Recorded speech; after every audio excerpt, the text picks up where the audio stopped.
Hello everyone, Matra Narmade here. Welcome to Dimensions classes. Myself Ajay sir. In last classes, we have studied about the properties of parallelogram.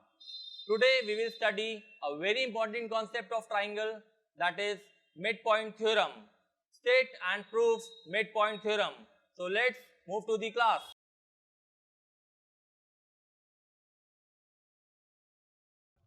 Today we will study about midpoint theorem, a very important concept of 9th class. Basically, midpoint theorem deals in triangle. It is a very important property of triangle. So let us discuss what is this midpoint theorem. In exam, the question will come like this: state and prove midpoint theorem. So when they will ask you state and prove midpoint theorem, it means first of all you have to give the statement. Actually, what is midpoint theorem? So you have to write down the statement of the midpoint theorem, and this is a statement: the line segment joining the midpoint of any two sides of a triangle is parallel to the third side and it is equal to half of it. Once again we will read the statement: the line segment joining the midpoint of any two sides of a triangle is parallel to third side and is equal to half of it. This you have to learn the statement. Now we will understand that actually what the meaning of this statement is that. So come to this triangle. This is a triangle ABC where D is the midpoint of AB and E is the midpoint of AC. D is the line segment obtained by joining the midpoint of two sides of a triangle. So this actually DE, which is the line segment obtained by joining the midpoint, this DE is parallel to this BC and this DE is half of BC. See, parallel and equal to half of it. So ABC is a triangle, D is the midpoint of AB. When I am saying D is the midpoint of AB, it means D divides AB in two equal parts. Suppose this is 8, so they will become 4 and 4. E is the midpoint of AC. If AC is 10, this will become 5 and 5. So D is the midpoint of AB and E is the midpoint of AC. DE is the line segment obtained by joining the midpoint. So theorem says that DE is parallel to BC and DE is half of BC. D is parallel to BC and D is half of BC. तो जब भी आप midpoint theorem implement करेंगे तो सबसे पहले आपको triangle का नाम देना बहुत जरूरी है और ट्राइंगल का नाम ABC बोलेंगे. Triangle ABC where D is the midpoint of AB, E is the midpoint of AC, D is the line segment obtained by joining the midpoint.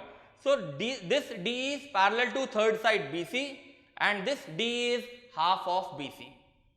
अब हम इसी मिडपॉइंट थ्योरम को दूसरे फेज में देखते हैं. ये आपका फ्रंट फेज था, अब हम लैटरल व्यू में देखते हैं. यहां पे जो ट्राइंगल है वो है triangle ABC. D is the midpoint of AB. It means these two sides are equal and E is the midpoint of BC. So D is the line segment obtained by joining these two midpoints. So this DE is parallel to AC and this D is half of AC. D parallel to AC and D is half of AC. अभी हम proof नहीं कर रहे हैं, अभी हम समझ रहे हैं कि ये बेसिकली मिडपॉइंट थ्योरम है क्या. हम उसको हर अलग अलग व्यू में देखेंगे. पहले मैंने यहाँ आपको फ्रंट व्यू दिखाया, अब थोड़ा लैटरल व्यू. ये भी लैटरल व्यू ही है. अगर हम इस ट्राइंगल की बात करते हैं तो यहाँ पे ट्राइंगल ABC है and D is the midpoint of AC. When I am saying midpoint, it means it divides the line AC in two equal parts. Suppose this is 18, so this will become 9 and 9. If this BC is 20, this will become 10 and 10. So here in this triangle ABC, D is the midpoint of AC, E is the midpoint of BC, D is the line segment obtained by joining the midpoint. So this D is parallel to third side AB and this D is half of AB. तो अभी हमने midpoint theorem triangle में अलग अलग views में देखा. आप इसको जब क्वेश्चन में इंप्लीमेंट करेंगे तो आपको ये स्टेटमेंट हर बार देना पड़ेगा. In triangle ABC, D is the midpoint of AB E is the midpoint of AC.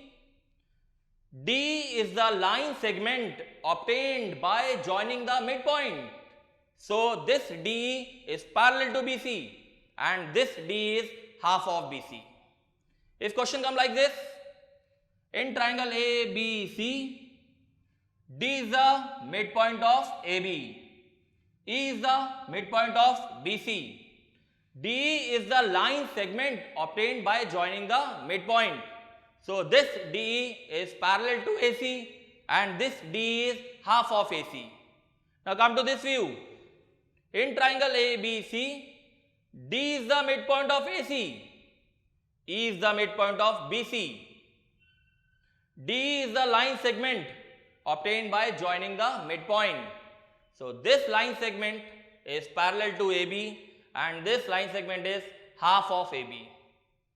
Now if this type of question will come, you remember that D is the midpoint of AB, E is the midpoint of AC, F is the midpoint of BC. If this is 10, this will become 5, 5. If this is 12, this will become 6, 6. If this is 8, this will become 4, 4. Because these are the midpoints of the sides of the triangle. These are the midpoints of the sides of the triangle. Here D is parallel to BC and D is half of BC, which I have written over here. Because D is the midpoint, E is the midpoint, D is the line segment obtained by joining the midpoint. So this D is parallel to BC and this D is half of BC. Similarly, here D is the midpoint of AB, F is the midpoint of BC, DF is the line segment obtained by joining the midpoint. So this DF is parallel to AC and this DF is half of AC, which I have written over here. And now last, about EF. What will you say about EF? Sir, in this triangle, E is the midpoint of AC, F is the midpoint of BC, EF is the line segment obtained by joining the midpoint. So sir, this line segment is parallel to third side AB and sir, this EF is half of AB, which I have written again over here. So this is the actual meaning of midpoint theorem कि ये midpoint theorem होता क्या है. तो आपको इन सब बातों का ध्यान रखना है कि कौन सी साइड किसके पैरेलल है, कौन सी साइड किसके हाफ है. अब ये तो हमने स्टेटमेंट का सिर्फ मतलब समझा है. अब हमको इस चीज को, इस प्रॉपर्टी ऑफ ट्राइंगल को वेरीफाई भी करना है, तो उसके लिए हमें इसको प्रूफ करना पड़ेगा कि how sir why this D is half of BC and sir why this D is parallel to BC. अब इस प्रॉपर्टी को हम प्रूफ करेंगे. उसके लिए हम एक बार अलग से डायग्राम बनाएंगे. तो पहले आप सारे बच्चे लोग ये स्टेटमेंट लिख लीजिए और ये अलग अलग फेजेस में मिड पॉइंट थ्योरम के डायग्राम बना लो और ये सारी प्रॉपर्टीज आप मस्त इसको लिख लीजिए हर व्यू में. उसके बाद हम एक नया डायग्राम बनाएंगे जिसमें हम प्रूफ समझेंगे कि ये प्रॉपर्टी क्यों है, ऐसा क्यों है, वो हम प्रूफ के थ्रू करेंगे.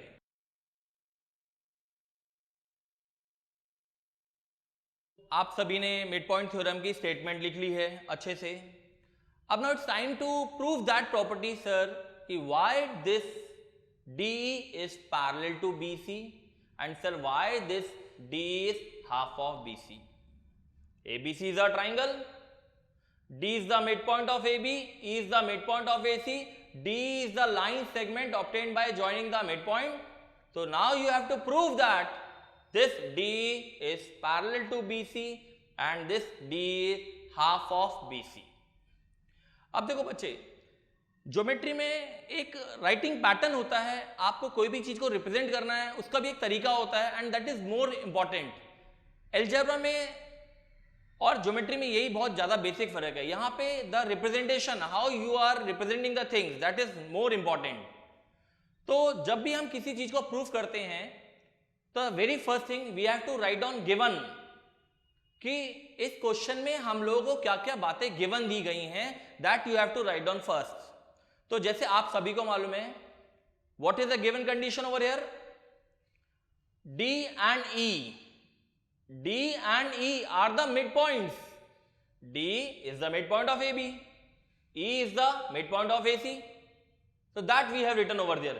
D and E are the midpoints of side AB and AC respectively of triangle ABC. Always mention the name of the triangle also. That is also important thing. तो जब आप गिवन, हमें यही बस मालूम था कि D मिड पॉइंट है और E मिड पॉइंट है. अब जब गिवन के बाद हमको ये बताना पड़ता है कि हमें बेसिकली प्रूफ क्या करना है. तो मिड पॉइंट थ्योरम तो यही बोलता है, prove that D is parallel to BC and D is half of BC. So this we have to actually prove. अब कुछ प्रॉपर्टीज को प्रूव करने के लिए हमें कभी कभी कुछ कंस्ट्रक्शंस की भी जरूरत होती है. तो अगर आप कुछ कंस्ट्रक्शन कर रहे हैं तो वो आपको मेंशन करना पड़ेगा कि आपने यहां पे कंस्ट्रक्शन क्या किया है. तो for this theorem we have done one construction. What the construction we have done? Draw CF parallel to BA. Now see, this is triangle ABC. From this C we'll draw a line CF parallel to BA. Over here, come to over here. See, CF is the line which is parallel to BA, and we have produced D, which meet that parallel line at F. So this is the construction we have done. हमने C से एक line बनाई है जो BA के parallel है. हमने C से एक लाइन बनाई है जो BA के पैरेलल है, और फिर उसके बाद हमने DE को प्रोड्यूस कर दिया जो उस पैरेलल लाइन में कहां जाके इंटरसेक्ट हुआ, at point F. This construction we have to write down over here. Draw CF parallel to BA which meets DE produced at F. So this is the construction which we have to do. और जो भी construction आप लोग करते हैं वो construction आपको यहां पे मेंशन करना बहुत जरूरी है. तो what are the basic things? क्या क्या गिवन दिया गया है हम लोगों को वो आप मेंशन करिए. क्या हमारा टारगेट है, हमको प्रूफ क्या करना है, that also we have to write down. D is parallel to BC and D is half of BC. ये हमारा ओरिजिनल डायग्राम था. अब हमें लगा कि हमें इसमें कुछ कंस्ट्रक्शन करना पड़ेगा, तो वो आपको कंस्ट्रक्शन वहां करना है, और जो कंस्ट्रक्शन आप वहां कर रहे हो वो आपको यहां पे लिखना भी है. इन सब के आपको मार्क्स मिलेंगे. If this question comes for 5 marks, definitely this will contain 1 or 1.5 marks.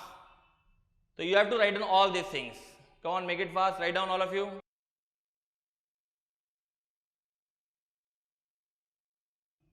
अब आते हैं मेन पार्ट पे, प्रूफ करना, जिसपे हमें मार्क्स मिलेंगे. मैक्सिमम मार्क्स जो है वो इस पार्ट का है, प्रूफ करना.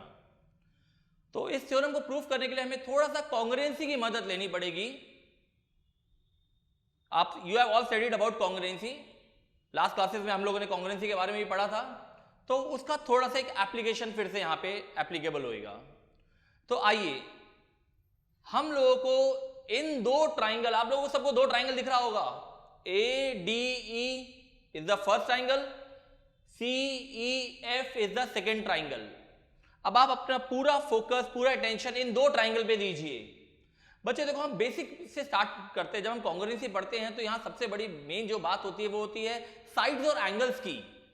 अगर आप इस ट्राइंगल में देखेंगे तो इस ट्राइंगल का नाम बोलना है ट्राइंगल ADE, लेकिन जब मैं पूछूंगा what are the sides of the triangle, तो you have to say like this. AD is the first side, DE is the second side, EA is the third side. मैं बहुत बेसिक बता रहा हूं, लेकिन ये भी बहुत जरूरी है. बहुत से बच्चे ज्योमेट्री से घबराते हैं, वो गिव अप कर देते हैं. तो आपको घबराने की बिल्कुल जरूरत नहीं है. हम आपको यहाँ पे बिल्कुल बेसिक से हर चीज बताएंगे. जिनको बनता है बहुत अच्छी बात है, जिनको नहीं बनता you are in learning stage, कोई बात नहीं, आप लर्न करिए, सीखिए. आइए, इस ट्राइंगल में अगर मैं आपसे पूछूंगा व्हाट आर द 3 साइड्स, तो आप लोगों को बोलना है AD is the first side, DE is the second side, EA is the third side. और जब मैं बोलूंगा इस ट्राइंगल की 3 साइड्स बताइए, तो आप लोगों को बोलना है sir EC is the first side, CF is the second side and FE is the third side. तो this is all about side. This is known as angle, angle A. कभी कभी हम लोग रिप्रेजेंट कर देते हैं किसी एंगल को, क्वेश्चन को इजी करने के लिए. हम लोग इसका नाम एंगल 1 रख देते हैं, इसका नाम एंगल 2 रख देते हैं, इसका नाम एंगल 3 रख देते हैं. सिमिलरली हम इसका नाम 7 रख देते हैं, इसका नाम 8 रख देते हैं, इसका नाम 9 रख देते हैं. हम रख सकते हैं, एंगल्स के नाम हम ऐसा रख सकते हैं. तो अब शायद आप लोगों को दोनों ट्राइंगल बहुत अच्छे से दिख रहे हैं, दोनों ट्राइंगल की साइड दिख रही हैं, दोनों ट्राइंगल्स के एंगल्स दिख रहे हैं। अब जरूरत है इन दोनों ट्राइंगल को कॉन्ग्रुएंट प्रूफ करने की। फॉर कॉन्ग्रुएंसी हमने लास्ट क्लासेस में आपको बताया था कि whenever you are doing congruency, इस ट्राइंगल की कोई तीन बातें और उस ट्राइंगल की कोई तीन बातें एक दूसरे से इक्वल होनी चाहिए। तो आपको उन दोनों ट्राइंगल में फोकस करना है कि ऐसा क्या है इस ट्राइंगल में और ऐसा क्या है इस ट्राइंगल में जो एक दूसरे के इक्वल हैं। तो हम वर्कआउट करते हैं। सबसे पहले आप सभी को मालूम है, in this triangle angle 3 and in this triangle angle 8, they both are equal because they are known as vertically opposite angle। हम लोगों ने पढ़ा है vertically opposite angle, जब भी दो लाइन इंटरसेक्ट करती हैं तो this angle is always equal to this angle, this is what we call vertically opposite angle।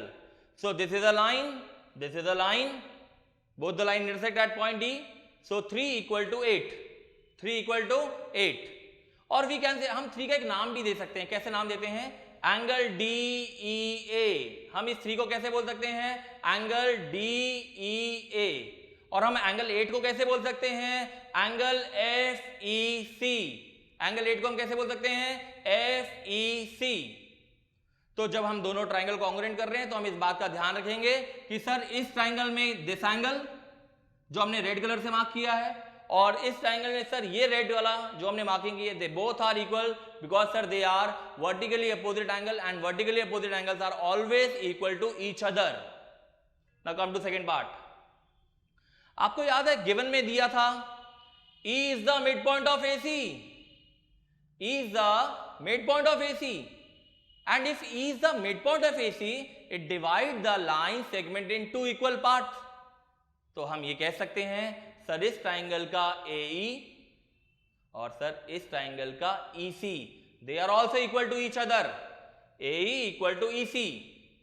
तो दो बातें बच्चे प्रूव हो गई, 3 equal to 8 vertically opposite angle, AE equal to EC because E is the mid point of AC। अब जरा green marking देखिए, green marking जो आपके यहां green marking which is also called as angle 1 और यहां पे angle 9, they are also equal to each other। now but why they are equal to each other? because these two lines are known as parallel line and this is known as transversal। you have studied about this, this is a parallel line and this is a transversal and this is what we call alternate interior angle and alternate interior angles are always equal to each other। we know that in parallel lines alternate interior angles are always equal to each other। that is what we are saying over here कि sir these two lines are parallel line by construction, by construction हम ही लोगों ने construction किया था कि CF is a line parallel to BA, so that these two lines are parallel to each other by construction। that's why sir angle 1 equal to angle 9 alternate interior angle। तो जब हम इन दो ट्राइंगल की बात करते हैं तो इन दो ट्राइंगल की तीन बातें इक्वल प्रूफ हो चुकी हैं। क्या क्या बातें इक्वल प्रूफ हो चुकी हैं? 3 equal to 8 vertically opposite angle, AE equal to EC, E is the mid point and angle 1 equal to angle 9 alternate interior angle. हम लोगों ने जब दो ट्राइंगल को कॉन्ग्रुएंट प्रूफ किया तो हमने किन किन बातों का यूज किया है, अब वो बहुत जरूरी है। इस ट्राइंगल में हमने इन दो एंगल का यूज किया और एक इंक्लूडेड साइड का यूज किया। We have used this angle and this side, so now this side is included between the two angles and when a side is included between two angle it is known as ASA। both the triangle are congruent by ASA। here also we have used this angle 1, we have used this angle 3 and we have used AE। so these two angles and the side is in between the two angle। so what are the three things? angle, side, angle। here also angle, side, angle। अब इस congruency को हमें लिखना कैसे है exam में वो आप यहां पे देखिए। सबसे पहले आप प्रूफ स्टार्ट कर रहे हैं। here you have to write down statement and what is the reason of that statement। so here you have to mention the reason। तो हम लोग पहले उन दो ट्राइंगल को कॉन्ग्रुएंट करने की कोशिश करेंगे। तो first of all we have to write down the name of the triangle. So see, in triangle ADE, this is ADE, and in triangle CEF, that is CEF, these are the two triangles. I have written AE equal to EC. Why I have written AE equal to EC? You all know that AE equal to EC हमें given में भी लिखा था, because it is given that E is the midpoint of AC. So they are equal, AE equal to EC. Got it? Now second point, AED. जहां पे angle 3 लिखा है वही है AED इक्वल टू CEF. जहां पे एंगल 8 लिखा है, जहां पे एंगल 3 लिखा है दैट इज AED, और जहां पे एंगल 8 लिखा है CEF. They are equal. You know that why they are equal? Because they are vertically opposite angle. जब भी कोई चीज इक्वल होती है तो उसका रीजन आपको उसके साइड में यहां जरूर देना है. Now the third part, EAD. जहां पे एंगल 1 लिखा है that is representing EAD, angle EAD equal to ECF. जहां पे एंगल 9 लिखा है. Now why they are equal? Alternate interior angle. We can write say alternate angle also, or we can write alternate interior angle also. So alternate interior angles are always equal to each other. अब ये दोनों triangle, this is two angles and this is side. दो angle और एक side, और वो side उन दो एंगल के बीच में आ रही है. So this concept is called ASA. So now confidently we can say that both the triangle are congruent. वो आपको यहां पे लिखना पड़ेगा कि both the triangle are congruent. लेकिन क्यों कॉन्ग्रुएंट है तो आपको इसको मेंशन करना बहुत जरूरी है. ASA. You have to write down that both the triangles are congruent by ASA. Two angles one side, two angles one side. So by ASA both the triangles are congruent. तो first of all make the triangle congruent, then what we have to do I will tell you afterwards.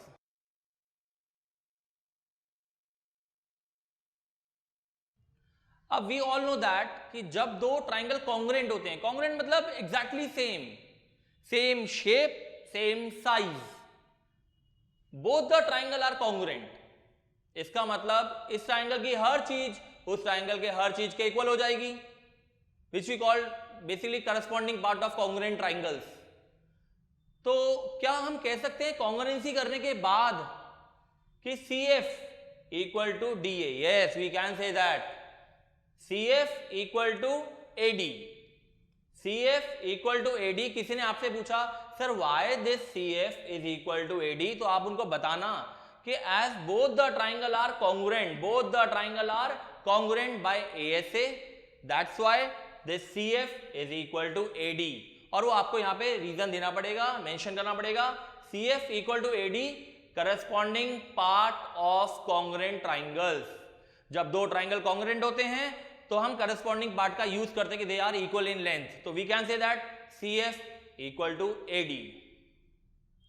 लेकिन शायद आपको यह भी मालूम है D is the mid point of AB, तो ये AD DB के बराबर होएगा.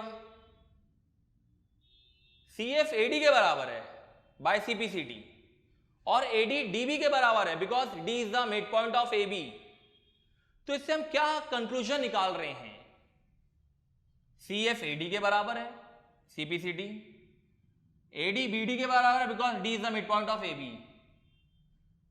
भाई ये तो वही बात हो गई ना, X का भाई Y है और Y बोल रहा है कि मेरा भाई R है. X का भाई Y है और Y का भाई R है, तो X और R भी तो भाई भाई होंगे. X equal to Y and Y equal to R. It means X is also equal to R. तो वही कॉन्सेप्ट का हमने यहां पे यूज किया है कि CF AD के बराबर है और AD BD के बराबर है. इसका मतलब CF is also equal to BD. CF equal to BD. अब CF देखिए कहां पे है, CF इक्वल टू BD, और यही CF BD के पैरेलल भी था बाय कंस्ट्रक्शन, तो ये दोनों इक्वल भी हैं, ये दोनों पैरेलल भी हैं। ये दोनों इक्वल क्यों हैं, अभी हमने प्रूफ किया। CF equal to AD by CPCD and AD equal to DB because D is the midpoint. So CF equal to AD, AD equal to DB. It means CF equal to DB. It means CF equal to DB. CF equal to DB. They both are equal. Just now we have proved. They both are parallel by construction. और जब हमने last class में आपको parallelogram के बारे में बताया था, तो हमने बताया था आपको कि this is a condition for proving parallelogram. अगर एक पेयर इक्वल भी है और पैरेलल भी है तो it is a parallelogram. If this is equal, this is parallel, it is a parallelogram. Here CF equal to BD, just proved, and CF is parallel to BD by construction.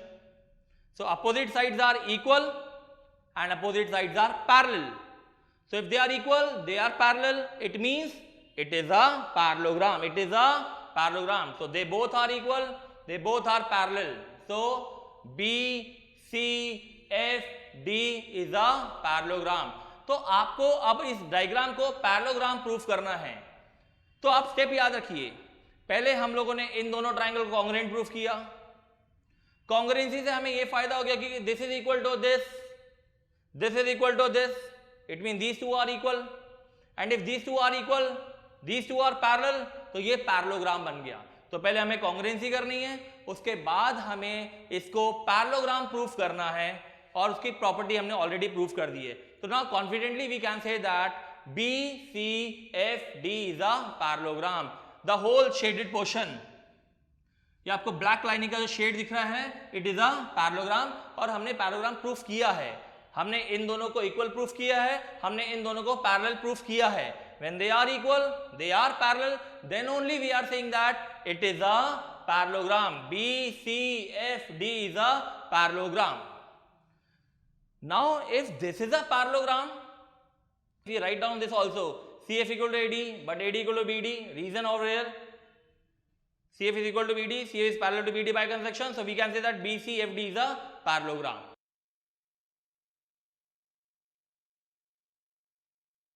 Now we have already proved that BCFD is a parallelogram, and if it is a parallelogram, it will satisfy the property of parallelogram, that opposite sides are equal and parallel. Opposite sides are equal and parallel. तो मैं अब कह सकता हूं ये DF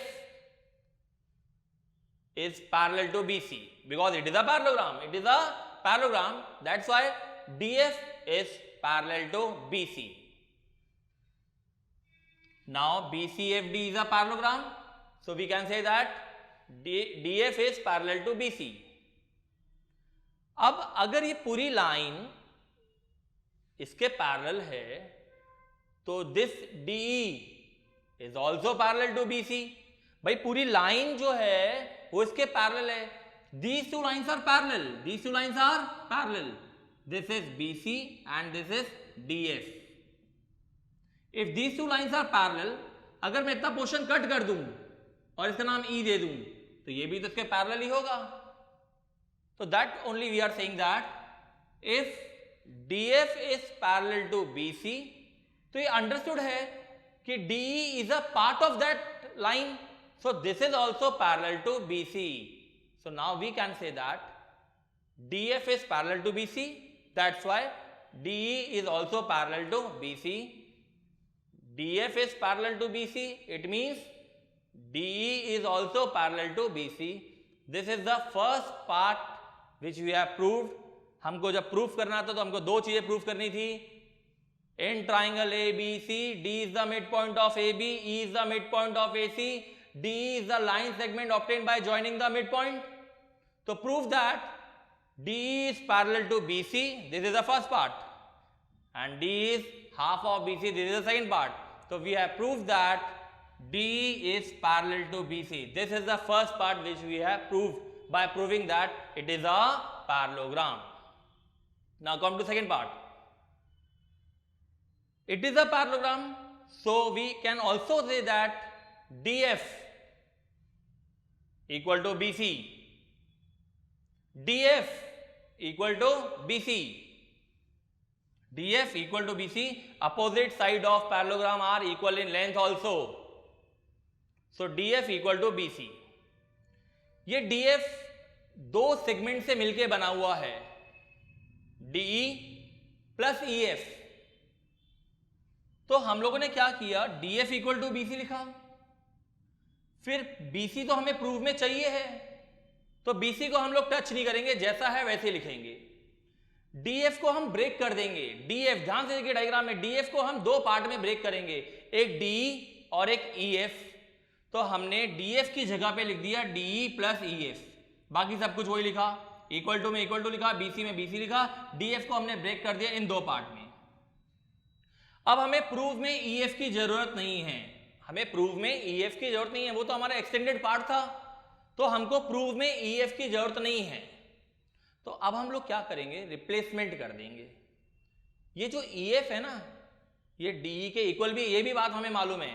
लेकिन आप लोग, बहुत से बच्चे इसमें ये बोलते हैं E is a mid point. नहीं, E is not a mid point. E is the midpoint of AC. E is the midpoint of AC. So they two are equal by that midpoint theorem. But when I am saying EF equal to DE, वहां पे आप ये reason मत बताना कि E is the midpoint of DF. No, E is not a midpoint of DF. तो फिर why they are equal? आपको याद होगा हमने दोनों ट्राइंगल को कॉन्ग्रुएंट किया था बाय ASA. हमने दोनों ट्राइंगल को कॉन्ग्रुएंट किया था bye ASA. That's why if the two triangles are congruent by CPCT we can say that EF equal to DE. तो अगर किसी ने आपसे पूछा ये दोनों इक्वल क्यों हैं, तो वहां रीजन देना E is the midpoint of AC. लेकिन अगर किसी ने पूछा EF DE के इक्वल क्यों हैं, तो वहां बताना both the triangle are congruent by ASA. That's why by CPCT we can say that EF equal to DE. तो अब हमने वही रिप्लेसमेंट किया, DE में DE लिखा, EF को हमने हटा दिया क्योंकि इसको हमारे प्रूफ में जरूरत नहीं है. हमने EF की जगह DE लिख दिया बाय CPCT. EF की जगह DE लिख दिया बाय CPCT. इक्वल टू में इक्वल टू लिखा, BC में BC लिखा. You know that DE plus D, X plus X 2X, Y plus Y 2Y, DE plus D 2D. So 2D equal to BC. ये 2 यहां multiply हो रहा है, जब हम ट्रांसपोज करेंगे वहां तो डिवाइड हो जाएगा. तो DE is half of BC. DE is half of BC. एक बार फिर से जल्दी से देखो, DF BC के बराबर है because they are the opposite sides of a parallelogram and opposite sides of a parallelogram are equal in length. हमने DF को दो पार्ट में ब्रेक कर दिया, DE प्लस EF. हमने DF को दो पार्ट में ब्रेक कर दिया, DE plus EF equal to BC. BC में BC लिखा, DE में D लिखा, EF को हटा दिया, EF की जगह DE लिख दिया because both the triangle are congruent. तो हम CPCT के थ्रू बोल सकते हैं EF इक्वल टू D.